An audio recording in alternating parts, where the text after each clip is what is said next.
शादी की पहली रात जब मैंने अपनी पत्नी श्रेया का सांवला चेहरा देखा तो मैं बहुत नाराज़ हो गया।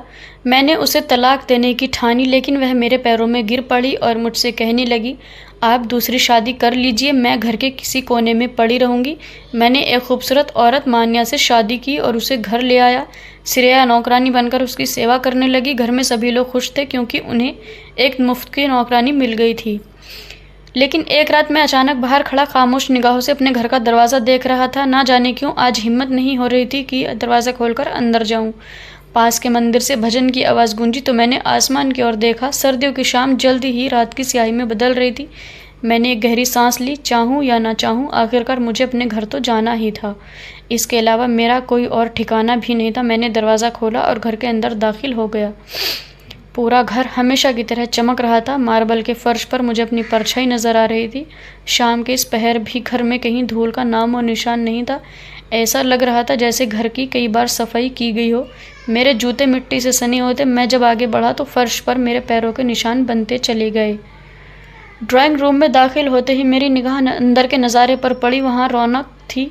मेरी पत्नी मान्या सुर्ख लिबास में सज धज कर हॉल में बैठी टीवी देख रही थी। उसके हाथ में चाय का कप था। उसे देखकर मेरे होठों पर मुस्कान फैल गई। वह बेहद खूबसूरत थी। एक बच्चे की माँ बनने के बाद उसकी खूबसूरती में कोई कमी नहीं आई थी।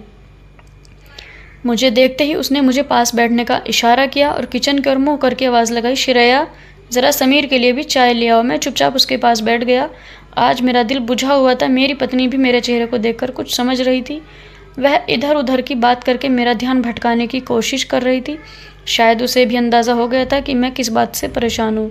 थोड़ी देर में श्रेया चाय का कप लेकर किचन से बाहर आई। उसे देखकर मैं चौंक गया, लेकिन वह चुपचाप चाय रखकर वापस लौट गई। मेरी पत्नी ने उसे शाम के खाने की लंबी लिस्ट पकड़ा दी। श्रेया ने सिर हिलाया और किचन की ओर मुड़ गई। रास्ते में उसने ज़मीन पर पड़े खिलौनों को समेटकर मेज पर रखा। मेरी नज़रें दूर तक उसका पीछा करती रही, मगर अब मैं मजबूर था। चाय का कप हाथ में था, लेकिन मैं खोया खोया सा था। शाम का खाना बहुत ही स्वादिष्ट था। श्रेया के हाथों में तो जैसे कुछ जादू था। मेरी पत्नी लगातार अपनी बातें कर रही थी और मैं गुमसुम सा उसकी बातों का जवाब देता रहा। खाने के बाद मैं जल्दी सोने चला गया। दिमाग पर ना जाने कैसा बोझ था कि काफ़ी देर तक करवटें बदलने के बाद भी नींद नहीं आई। मेरी पत्नी गहरी नींद में थी। सोते हुए भी उसके हसीन चेहरे को देखना मुश्किल हो रहा था। मैं खामोशी से उठकर कमरे से बाहर आ गया। यूं ही कमरे में इधर उधर टहलते हुए मेरे कानों में एक अजीब सी आवाज़ पड़ी। आवाज़ जिस तरफ से आ रही थी, मेरे कदम खुद ब खुद उस दिशा की ओर बढ़ गए। कमरे का दरवाज़ा खुला था। मैंने हल्का सा दबाव डालकर दरवाज़ा खोला और जो नज़ारा मेरे सामने था उसे देखते ही मेरे होंठों से एक घुटी हुई चीख निकल गई। जो कुछ मैंने देखा उसके बाद खुद पर काबू पाना मेरे लिए नामुमकिन हो गया था। इसी वजह से आज मेरा दिल बोझिल था, यानी भारी था। यह एक अनजाना डर था जिसने सुबह से ही मुझे अपनी गिरफ्त में ले रखा था। आज मैं उस डर को अपनी आंखों से हकीकत बनते देख रहा था। उल्टे पांव दौड़ते हुए मैं वापस अपने कमरे में आ गया। मेरी सांसें थमने का नाम नहीं ले रही थी और मेरे पसीने छूट रहे थे। इस सर्द मौसम में भी मुझे अपने शरीर पर पहने हुए कपड़े भीगते हुए महसूस होने लगे। मेरा दिल ज़ोर ज़ोर से धड़क रहा था। आंसू थे कि रुकने का नाम नहीं ले रहे थे। अगर कोई रात के इस सन्नाटे में मुझे, जो कि एक मजबूत मर्द था, रोते हुए देख लेता तो ना जाने क्या सोचता। लेकिन सच्चाई तो यह थी कि मुझे बीता हुआ कल पूरी ताकत से झकझोर रहा था। चाहकर भी मैं खुद को 2.5 साल पहले की उस घटना को याद करने से नहीं रोक पाया जिसने मेरी पूरी ज़िंदगी को उलट पलट कर रख दिया था। अमेरिका से वापसी और शादी की कहानी मैं अमेरिका से पढ़कर वापस लौटा था। मेरी पर्सनालिटी में एक अलग ही निखार था। मैं खुद को हवा में उड़ता हुआ महसूस कर रहा था। पूरे ख़ानदान में कोई लड़का मेरे मुकाबले का पढ़ा लिखा नहीं था। मेरे माता पिता ने मेहनत मजदूरी के बावजूद मुझे अमेरिका पढ़ने भेजा। मैं खुद भी काबिल था, इसलिए स्कॉलरशिप हासिल कर ली। 5.5 साल अमेरिका में पढ़ाई के बाद जब मैं वापस आया तो पूरी तरह बदल चुका था। मेरे घर आने की खुशी में मेरी माँ ने पूरे ख़ानदान को दावत पर बुलाया था। ख़ानदान की औरतें मेरा माथा चूमते हुए मेरे लिए दुआएं कर रही थी। मैं सब समझ रहा था। लड़कियां छिप छिप कर मुझे देख रही थी और एक दूसरे को इशारे कर रही थी। हर घर की यह ख्वाहिश थी कि मैं उनका दामाद बनूं। इस सोच ने मुझे थोड़ा घमंडी बना दिया था। और घमंडी क्यों ना होता, मैं खूबसूरत भी था, पढ़ा लिखा भी, और हिंदुस्तान आते ही मुझे एक बेहतरीन नौकरी मिल गई थी। अब तो ऐसा लगने लगा था जैसे घर में रुपयों की बहार आ गई हो। इन सब बातों ने मिलकर मेरे व्यक्तित्व में एक अजीब सा घमंड भर दिया था। दावत के दौरान भी मैंने कई लड़कियों की निगाहें खुद पर गिरते हुए महसूस की थी, लेकिन मैंने सर झटक दिया। शादी करूँगा तो अपनी ही मर्जी से। मेरी पत्नी तो बिल्कुल मेरे बराबर की होनी चाहिए। इस ख्याल ने मेरे दिल में गहरी जगह बना ली थी। दावत ख़त्म हुई तो मेरी माँ बर्तन समेटते हुए बेहद खुश नज़र आ रही थी। वह बार बार मेरी बलाएं ले रही थी। पहले इस ख़ानदान ने कभी हमें महत्व नहीं दिया था, और अब जब मेरा बेटा पढ़ लिख गया है, शिक्षित हो गया है, तो देखो कैसे सब हमारे आगे पीछे फिर रहे हैं। बड़े फ़क्र से कह रही थी। मैं मुस्कुरा दिया। तभी वह पिताजी के पास बैठकर उन्हें किसी रिश्तेदार के बारे में बताने लगी जिन्होंने मुझे अपनी बेटी का रिश्ता देने की बात की थी। मुझे गुस्सा आ गया। मैंने कहा, माँ, मेरे लिए रिश्ता देखने की कोई ज़रूरत नहीं है। शादी तो मैं अपनी मर्जी से ही करूँगा। लेकिन मेरी माँ का तो चेहरा ही उतर गया। खबरदार, जो ऐसी बात की, अपनी मर्जी से ना जाने कहाँ से लड़की उठा कर लाएगा।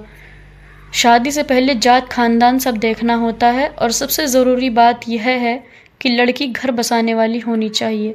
इसलिए शादी मैं अपनी मर्जी से ही करूँगी, और चिंता मत कर, मैं तेरे लिए हीरे जैसी लड़की ढूंढ कर लाऊंगी। माँ की बात पर मैं मुस्कुरा दिया। चाहे मैं ढूंढूं या माँ, मुझे तो हीरे जैसी लड़की ही चाहिए थी। इसी बीच मेरे मोबाइल पर किसी की कॉल आ रही थी। मैं मोबाइल हाथ में लेकर घर से बाहर निकल गया, लेकिन जहन अभी भी माँ की बातों में ही उलझा हुआ था। शादी के सपने तो दिल में पहले से थे, लेकिन वैसे भी कौन सा नौजवान लड़का होगा जिससे शादी की ख्वाहिश ना हो। अच्छा घर, अच्छी शिक्षा, पैसे की कोई कमी नहीं थी। अब बस ज़िंदगी में एक खूबसूरत हमसफ़र की कमी थी, जो मेरे साथ कदम से कदम मिलाकर चल सके। श्रेया से पहली मुलाकात और शादी। एक रोज़ जब मैं ऑफिस से घर आया तो घर में कुछ गैर मामूली चहल पहल नज़र आई। अपने कमरे में दाखिल हुआ तो देखा एक औरत मेरे सामने बैठी थी, जो अचानक उठकर मेरा माथा चूमने लगी। मैंने गौर से देखा तो उनकी शक्ल कुछ जानी पहचानी लगी। मैंने सवालिया निगाहों से माँ की तरफ देखा। माँ मुस्कुराई। यह तुम्हारी बुआ है, जो दूसरे शहर में रहती है। तुम्हारे अमेरिका से आने की खबर मिली तो तुमसे मिलने चली आई हैं। माँ की बात पर मैंने समझने के अंदाज में सिर हिला दिया। बुआ मुझसे बहुत मोहब्बत से पेश आ रही थी। उनके साथ उनके पति भी थे, वह भी अच्छे भले इंसान लगे। हाँ, उनके हुलिये से लग रहा था कि वह लोग ज़्यादा संपन्न नहीं हैं। कपड़े सादे मगर साफ़ सुथरे और अच्छे से इस्त्री किए हुए थे। पिताजी उनसे बहुत मोहब्बत से पेश आ रहे थे, और माँ भी बार बार खाने पीने की चीज़ें उनके सामने रख रही थी। मुझे यह सब थोड़ा अजीब ज़रूर लगा, क्योंकि माँ ने कभी अपने ससुराल वालों की इतनी खातिरदारी नहीं की थी। लेकिन मैं कंधे उचकाकर अपने कमरे में चला गया। बाहर काफ़ी देर तक महफिल जमी रही। सब लोग आपस में हंसी मजाक करते रहे। अगली सुबह मैं काम पर ऑफिस चला गया। जब वापस आया तो माँ बहुत खुश थी। उन्होंने बताया कि बुआ लोग यहाँ इसलिए आए थे क्योंकि वे मुझे अपनी बेटी का रिश्ता देना चाहते हैं। मैं गुरूर से मुस्कुरा दिया। लोग तो अब मुझे घर आकर अपनी बेटियों को रिश्ते देने को तैयार थे। मेरी माँ बहुत खुश थी और वह इस रिश्ते के लिए राजी थी, लेकिन मुझे थोड़ा संकोच था। मैं लड़की को देखना और उससे मिलना चाहता था। जब मैंने अपनी बात माँ से कही तो वह हंस पड़ी और बोली, अरे फिक्र की कोई बात नहीं, मैंने उसे देख रखा है, वह बेहद खूबसूरत है और तुम्हारी हर उम्मीद पर खरी उतरेगी। वे लोग दूसरे शहर में रहते हैं और गरीब भी हैं, इसलिए वहाँ जाकर लड़की को देखना मुमकिन नहीं है। मैं जल्दी शादी करना चाहती हूँ और मेरी बूढ़ी हड्डियों में बस अब इतनी ताकत नहीं कि तुम्हारे नखरे उठाऊँ। तुम्हारी पत्नी आएगी तो वही तुम्हारे लाड नखरे उठाएगी। माँ की बात सुनकर मैं चाहकर भी मना ना कर सका। मुझे पता था कि मेरी माँ इतनी जल्दी किसी चीज़ को पसंद नहीं करती, और अगर उन्होंने ससुराल की किसी चीज़ की तारीफ़ की है तो वह वाकई अच्छी ही होगी। मैंने शादी के लिए रजामंदी दे दी। घर में तुरंत ही शादी की तैयारियां शुरू हो गई।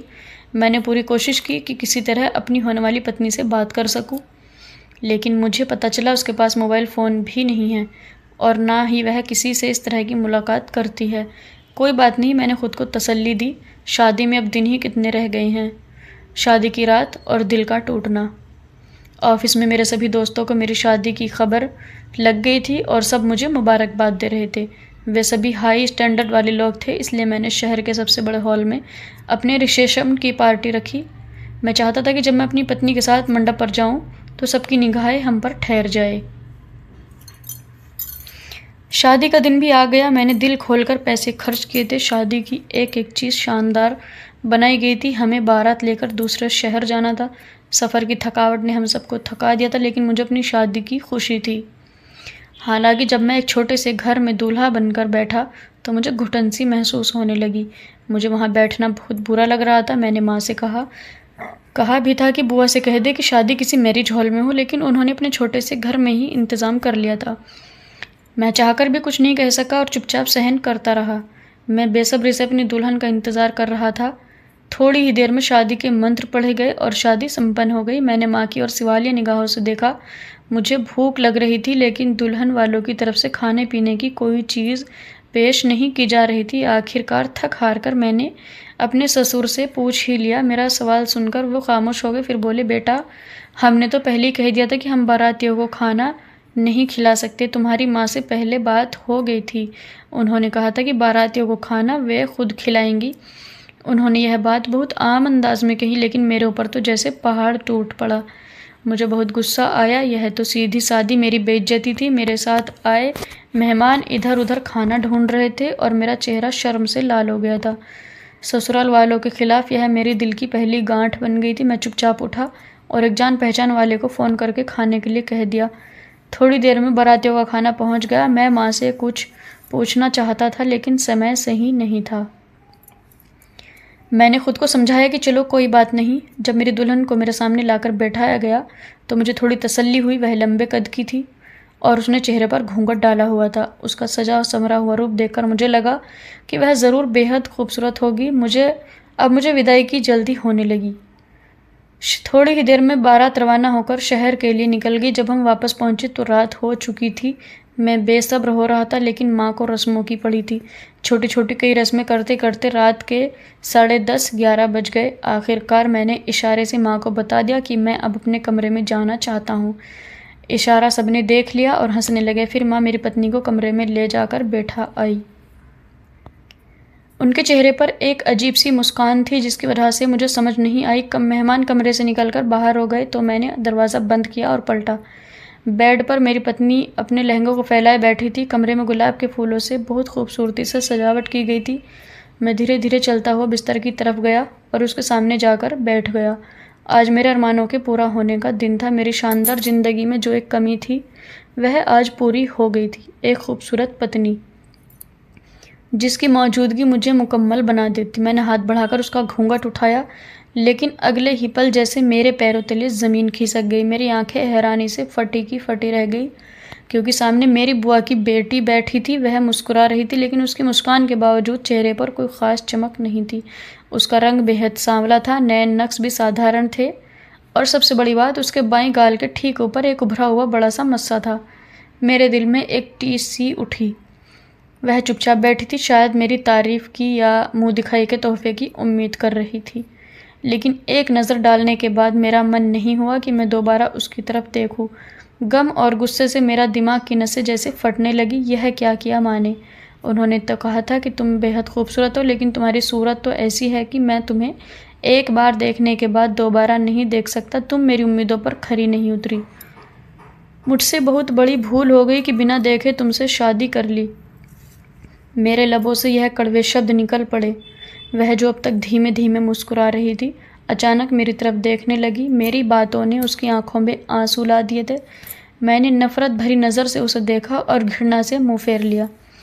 मुझे तो हमेशा से गोरे रंग की खूबसूरत लड़की की चाहत थी, और मेरी पत्नी का रंग इतना सांवला होगा यह तो मैंने कभी सपने में भी नहीं सोचा था। सांवली रंगत पर किया गया मेकअप उसे और भी भद्दा और बदसूरत बना रहा था। मैं घबराकर बिस्तर से नीचे उतर गया और कहा, मैं तुम्हें तलाक दे दूंगा। मैं तुम्हें अपनी पत्नी बनाकर नहीं रख सकता। कल रिसेप्शन में सब लोग तुम्हें देखकर मेरा मजाक उड़ाएंगे। मेरी इन बातों से उसके चेहरे पर जैसे सन्नाटा छा गया। वह अचानक बिस्तर से नीचे उतरी और मेरे पैरों को पकड़ लिया और कहने लगी, नहीं समीर, भगवान के लिए मुझे तलाक मत देना। मेरे माँ बाप बहुत गरीब है। यह सदमा उनके लिए क़यामत जैसा होगा। अगर मैं बदसूरत हूँ तो इसमें उनका क्या कसूर? मैं आपको हर खुशी दूंगी, बस मुझे तलाक मत दीजिएगा। वह फूट फूट कर रो रही थी, लेकिन उसके गहरे सांवले हाथों में मेरे सफ़ेद पैर बहुत अजीब लग रहे थे। मैं पीछे हट गया। मैंने अपने सिर से पगड़ी उतार कर फेंक दी। मेरा दिल चाह रहा था कि कमरे की हर चीज़ को तहस नहस कर दूँ। यह गुलाब के फूलों से सजा हुआ कमरा, यह कमरे में लगाई गई लाइटिंग, हर सामान निकाल कर इस लड़की के साथ बाहर फेंक दूँ। मगर वह फूट फूट कर रो रही थी। अचानक ही वह अपनी जगह से उठी और बोली, अगर आपको मेरी शक्ल सूरत पसंद नहीं है तो आप दूसरी शादी कर लें। मैं आपको कभी नहीं रोकूंगी। बस मुझसे मेरा नाम मत छीनिए, मैं यहीं घर के किसी कोने में पड़ी रहूँगी और आप लोगों की सेवा करती रहूँगी। मैं आपसे बहुत मोहब्बत करती हूँ और आपके बिना नहीं रह सकती। उसके बाद मेरे अंदर नफ़रत की एक और लहर जाग गई। उसका मुझसे किसी भी किस्म का ताल्लुक़ बर्दाश्त नहीं हो रहा था, लेकिन मैं कुछ कर भी नहीं सकता था। काफ़ी देर कमरे में टहलने के बाद आखिरकार मैंने दरवाज़ा खोला और बाहर निकल गया। मेरी माँ बाहर हॉल में सोफ़े पर बैठी थी। मुझे बाहर आता देख उनके चेहरे पर एक बार फिर मुस्कुराहट आ गई। उन्होंने मुझसे बिल्कुल नहीं पूछा कि मैं इस वक्त बाहर क्यों आया हूँ, वह भी आज की रात, बल्कि वह खामोशी से बैठी माला जपती रही। मैं घर से बाहर निकल गया। ना जाने कितनी देर सड़कों पर भटकता रहा। आखिरकार मैंने फैसला कर लिया कि मैं अपनी पसंद के मुताबिक एक खूबसूरत लड़की से शादी ज़रूर करूँगा। अगले दिन रिसेप्शन की पार्टी थी। मैंने उसे पहले ही बता दिया था कि वह अपने चेहरे से घूंघट नहीं उठाएगी। उस बेचारी ने मेरी बात मान ली। पूरी पार्टी के दौरान लोग कहते रहे रिसेप्शन में दुल्हन का तो कोई घूंघट नहीं होता, लेकिन मेरी माँ सबको चुप करा देती। मेरा दिल उससे पूरी तरह बेजार हो चुका था। शादी के बाद जब दावतें शुरू हुई तो मैंने बहाने बनाकर हर जगह मना कर देता। अगले दिन मैंने काम पर जाना शुरू कर दिया, लेकिन मेरा सबसे अच्छा दोस्त विक्रम कुछ समझ चुका था। मेरा जैसा घूमने फिरने का शौकीन इंसान शादी के अगले ही दिन काम पर पहुंच जाए, यह बात उसे खटक गई। उसने मुझे उसी शाम अपने घर दावत पर बुलाया। मैंने मना करना चाहा, लेकिन उसने सख्ती से मेरी बात ठुकरा दी। उसने कहा, भला शादी के अगले दिन कौन काम पर जाता है? तुम हनीमून पर भी नहीं गए। अब भाभी को लेकर मेरे घर दावत पर ज़रूर आना। मेरी उतरी हुई शक्ल देखकर वह सब समझ गया था। ना चाहते हुए भी उस शाम मैं अपनी उसी नागवार पत्नी को लेकर उसके घर पहुंच गया। मेरे दो दोस्तों ने जब मुझे उस मामूली शक्ल सूरत वाली लड़की के साथ आते देखा तो वे समझ गए कि मेरा चेहरा उदास क्यों था। उसने घर में तरह तरह के पकवान बनाए थे। उसके घर वाले मुझे घर का ही एक सदस्य समझते थे, जबकि उनसे यह मेरी पहली मुलाकात थी। विक्रम ने खाने पर बैठने को कहा, लेकिन मैं थोड़ी देर के लिए ठिठक गया। उसकी छोटी बहन मान्या खाने की टेबल सजा रही थी। उसे देखकर मैं अपनी नज़रें हटाना भूल गया। वह इतनी हसीन और खूबसूरत थी जैसे सीधे स्वर्ग के बाग से दुनिया में आई हो। लंबे घुंघरालू बाल, नाजुक चेहरा और गोरी रंगत मेरे दिल दिमाग पर छा गई। मैं बिल्कुल वैसी ही लड़की को अपनी पत्नी बनाना चाहता था। जब मेरी नज़रों की दिशा का उसे एहसास हुआ तो उसने मुझे देखा और उसके चेहरे पर शर्म की लाली फैल गई। मेरा दिल बेकाबू हो गया। मैं किसी भी हालत में उसे अपनी पत्नी बनाना चाहता था। मेरी बदसूरत पत्नी चुपचाप यह सब देखती रही। उसने बहुत कम खाना खाया था। विक्रम के घर से लौटते वक्त मैं दिल ही दिल में तय कर चुका था कि मैं उससे विक्रम की बहन से बात करूंगा, और मैंने ज़्यादा इंतज़ार नहीं किया। अगले ही दिन मैंने उसे अपने दिल की बात बता दी। वह हैरान रह गया। उसने कहा, लेकिन समीर, अभी 2 रोज़ पहले ही तो तुम्हारी शादी हुई है। मैं सकपका गया। मैंने कहा, मुझे ऐसी बदसूरत पत्नी नहीं चाहिए। वह तो मेरी माँ की पसंद थी। मैं अपनी पसंद से शादी करना चाहता हूँ। मैं तुम्हारी बहन को दुनिया की हर खुशी दूंगा। मैंने उसे हर तरह से यकीन दिलाया। मेरा शानदार स्टेटस, बेहतरीन नौकरी और पैसों की भरमार ने शायद उसे सोचने पर मजबूर कर दिया। आखिरकार उसने मेरे हक में फ़ैसला कर लिया और मेरी शादी के लिए हामी भर दी।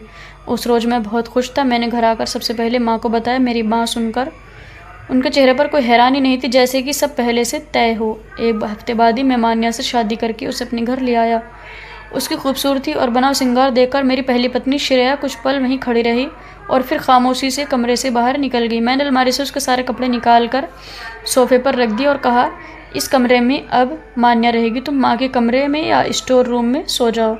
मैंने नफ़रत भरे लहजे में कहा, लेकिन वह कुछ नहीं बोली। हाँ, उसकी आंखों में आंसू ज़रूर चमक रहे थे। उसने चुपचाप स्टोर रूम को अपना ठिकाना बना लिया। माँ सुबह से देर रात तक उससे काम करवाती थी।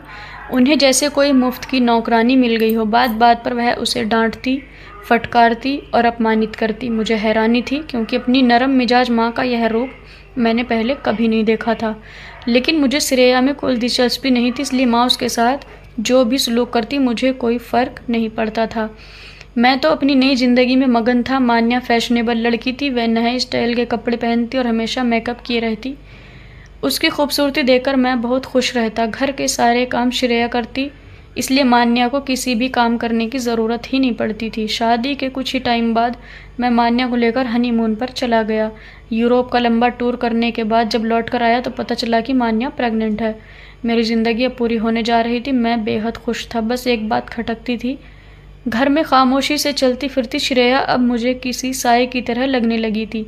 वह कभी कुछ नहीं कहती थी। कई बार माँ ने उसके साथ मारपीट की और वह चुपचाप सहती रही। एक दिन दूध गिर जाने पर माँ ने उसे छड़ी से इतना मारा कि वह फूट फूट कर रो पड़ी। फिर भी उसके होंठों से एक भी शिकायत नहीं निकली। ना जाने क्यों उस दिन मेरे दिल में एक अजीब सी बेचैनी भर गई। अगर मैं काम पर होता तो उसकी शिकायती निगाहें मुझे हर जगह नजर आती। आज भी मैं इसलिए जल्दी वापस आया था और अब रात के इस पहर जो कुछ मैंने देखा उसे देखकर मैं फूट फूट कर रो पड़ा। मेरा बच्चा जोर जोर से रो रहा था। मैंने उठकर उसे देखा। मान्या बेखबर सो रही थी। मैंने उसे हिलाया और बच्चे के रोने की ओर उसका ध्यान दिलाया, लेकिन वह करवट बदलकर फिर सो गई। मैंने एक ठंडी सांस ली। खूबसूरत तो वह ज़रूर थी, लेकिन उसमें सलीकेदार नाम की कोई चीज़ नहीं थी। पूरी रात बच्चा रोता रहता तो मैं ही उसे संभालता। बच्चे को दूध पिलाकर मैं कमरे से बाहर निकल आया। मेरा रुख फिर उसी कमरे की ओर था जहाँ कुछ देर पहले वह मंजर देखा था। इस बार स्टोर रूम का दरवाज़ा खुला था। सामने ही श्रेया बैठी फूट फूट कर रो रही थी। माँ अब भी उसके सामने खड़ी थी। मेरी माँ श्रेया से कह रही थी, देखा तेरी माँ ने शादी के बाद जो कुछ मेरे साथ किया था उसका मैंने कैसा बदला लिया। मुझे तेरी शक्ल और सूरत देखकर अंदाज़ा हो गया था कि मेरा बेटा तुझे कभी मुँह नहीं लगाएगा, इसलिए मैंने जानबूझकर तेरी शादी उसके साथ करवाई। अब देख तू घर में किसी कचरे की तरह पड़ी रहती है और तेरी माँ के दिल को जो तकलीफ़ होती है उससे मुझे बहुत सुकून मिलता है। आधी रात को यहाँ भगवान की माला जप कर क्या साबित करना चाहती है? बहुत बड़ी नेक बनने की कोशिश कर रही है। चल उठ, मेरे लिए दूध गर्म करके ला। माँ ने उसे जाते जोर से लात मारी। वह फिर सिसक उठी और चुपचाप अपनी जगह से खड़ी हो गई। मुझ पर तो जैसे कोई पहाड़ टूट पड़ा था। माँ ने मुझे अपने पुराने बदले के लिए इस्तेमाल किया था। मुझे नहीं पता था कि बुआ ने उनके साथ क्या किया था, लेकिन इस सब में श्रेया का तो कोई कसूर नहीं था। वह मेरे पास से खामोशी से गुजरने लगी। एक निगाह उसकी मुझ पर पड़ी तो मैं शर्म से पांव तक कांप गया। अगर वह बैठकर भगवान से मेरी शिकायतें कर रही थी तो भगवान जाने मेरा अंजाम क्या होगा। मुझे ऑफिस के लोगों के बदले हुए चेहरे याद आने लगे। बॉस को बार बार मेरी शिकायतें दी जा रही थी। मेरा बच्चा लावारिस की तरह सारा दिन पड़ा रहता था। मान्या अपने हुस्न और सजने संवरने में ही बिजी रहती थी। श्रेया मेरे पास से निकलना चाह रही थी, लेकिन मैंने उसका हाथ थाम लिया। रात के इस समय आप मेरी पत्नी के साथ इस तरह का व्यवहार नहीं कर सकती है।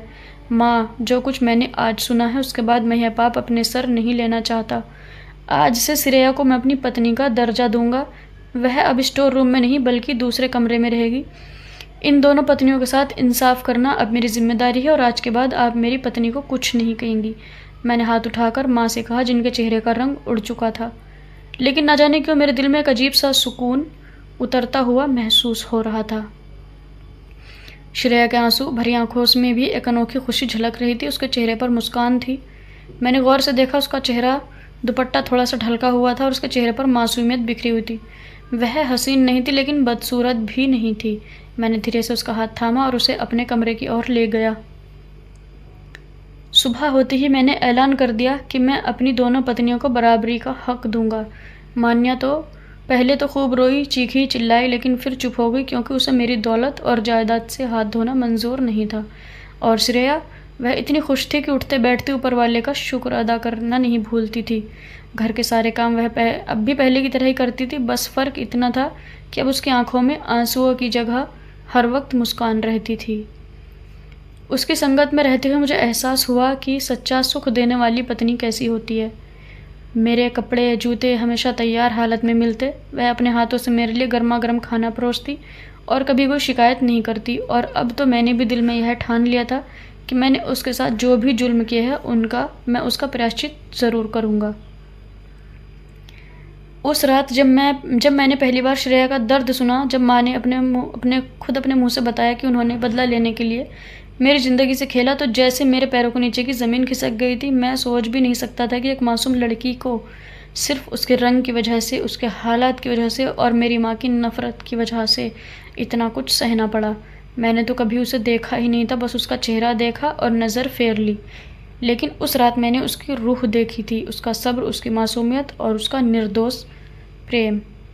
उसके आंसू मेरे लिए वह आईना बन गया जिसमें मैंने अपना असली चेहरा देखा और वह बिल्कुल भी सुंदर नहीं था। मैंने श्रेया का हाथ थामा और उसी वक्त खुद से वादा किया कि अब मैं उसका हक दूंगा, उसका सम्मान लौटाऊंगा और शायद अगर किस्मत ने साथ दिया तो उसका प्यार भी हासिल करूँगा। मान्या बहुत हसीन थी, लेकिन वो प्यार और जिम्मेदारी को मेकअप समझती थी। दिखावे के लिए ज़रूरी, लेकिन जब ज़रूरत हो तब गायब। हमारा बच्चा, हाँ वही बच्चा जिसके लिए मैं कभी सबसे ज़्यादा उत्साहित था, अब रोते रोते मेरी बाहों में आकर चुप होता था। उसकी माँ कहीं मस्ती में मशगूल होती है और श्रेया एक सौतेली माँ होकर भी उसे ऐसे संभालती है जैसे उसका अपना लहू हो। मैं रोज़ यह देखता हूँ और हर रोज़ खुद से शर्मिंदा होता हूँ। अब मैं ऑफिस से जल्दी लौटता हूँ, सिर्फ इसलिए नहीं कि श्रेया खाना परोसेगी, बल्कि इसलिए कि उसकी मुस्कान में मुझे सुकून मिलता है। अब मैं जब उसके हाथ से बनी रोटी खाता हूँ तो उसमें घी नहीं, दुआओं का स्वाद होता है। अब वो मुझसे नज़रें नहीं चुराती और मैं अब उसकी आंखों में झांक सकता हूँ बिना झिझक के। मुझे यकीन है यह रिश्ता देर से बना है, लेकिन अब मजबूत होगा। मैं जानता हूँ मैंने बहुत गलत किया, लेकिन मैं हर दिन एक छोटा सा कदम उठाता हूँ उसकी तरफ, उसके दिल की तरफ, और मुझे लगने लगा है कि वह अब भी धीरे धीरे मेरी तरफ बढ़ रही है। रिश्तों का नया मोड़। अब कोई मुझसे पूछे कि सच्ची मोहब्बत कैसी होती है, तो मैं कहूँगा वो श्रेया जैसी होती है, जो बदले में कुछ नहीं मांगती, बस चुपचाप प्यार देती है। और अब मेरी सबसे बड़ी चाहत यही है कि एक दिन वह अपने बेटे को बताकर कहे, यह है तुम्हारे पापा जिन्होंने मेरी ज़िंदगी बर्बाद की थी और फिर अपनी जान की तरह उसे संवार दिया। कुछ रिश्ते जबरन बनते हैं और कुछ वक्त के साथ खुद ब खुद जुड़ जाते हैं। श्रेया और मान्या दोनों मेरी ज़िंदगी का हिस्सा थी, लेकिन दोनों के साथ मेरा रिश्ता बिल्कुल अलग था। एक ने मेरा दर्द सहा था और दूसरी ने मेरे साथ सपने देखे थे, पर अधूरे छोड़ दिए। मैं जानता था कि मैं दोनों को साथ रखकर खुद को धोखा दे रहा हूँ, लेकिन अब मैं उन्हें एक दूसरे के खिलाफ नहीं, एक दूसरे के लिए देखना चाहता हूँ। शुरुआत आसान नहीं थी। मान्या अक्सर चुप रहती थी और श्रेया तो पहले से ही बहुत कम बोलती थी। दोनों के बीच कोई बात नहीं होती थी, बस एक चुप्पी, एक खामोशी, जैसे दोनों एक दूसरे की मौजूदगी से थकी हुई हो। लेकिन फिर एक दिन कुछ ऐसा हुआ जो मेरे लिए उम्मीद की किरण बन गया। हमारा बेटा, जो अब 1.5 साल का हो चला था, बुरी तरह बीमार पड़ गया। मान्या घबरा गई थी। पहली बार मैंने उसकी आंखों में डर देखा, वह डर जो एक माँ अपने बच्चे के लिए महसूस करती है। वह कुछ भी समझ नहीं पा रही थी और फिर उस वक्त श्रेया ने आगे बढ़कर बच्चे को अपनी गोद में ले लिया। मैं जानती हूँ क्या करना है, बस थोड़ी गर्म पट्टी और यह काढ़ा, सब ठीक हो जाएगा। मान्या ने कुछ नहीं कहा, लेकिन उसका चेहरा पढ़कर मैं एहसास हुआ वह अब श्रेया को दुश्मन नहीं समझ रही थी, बल्कि अपने बच्चे के लिए एक भरोसेमंद इंसान के रूप में देख रही थी। उस रात श्रेया बच्चे के सिर पर हाथ फेरती रही और मान्या पहली बार उसके पास बैठी रही। कुछ बातें बिना शब्दों के भी कह दी जाती है। उस रात जब मैंने उन्हें साथ बैठे देखा, एक जो माँ थी और दूसरी जो ममता थी, तो मेरा दिल भर आया। अगली सुबह मान्या ने श्रेया के सामने प्लेट रखते हुए कहा, तुम बैठो, आज नाश्ता मैं बनाती हूँ। श्रेया सकपका गई, लेकिन मैंने उसके चेहरे पर पहली बार मान्या के लिए एक सच्ची मुस्कान देखी। धीरे धीरे दोनों के बीच कुछ छोटी छोटी बातें होने लगी।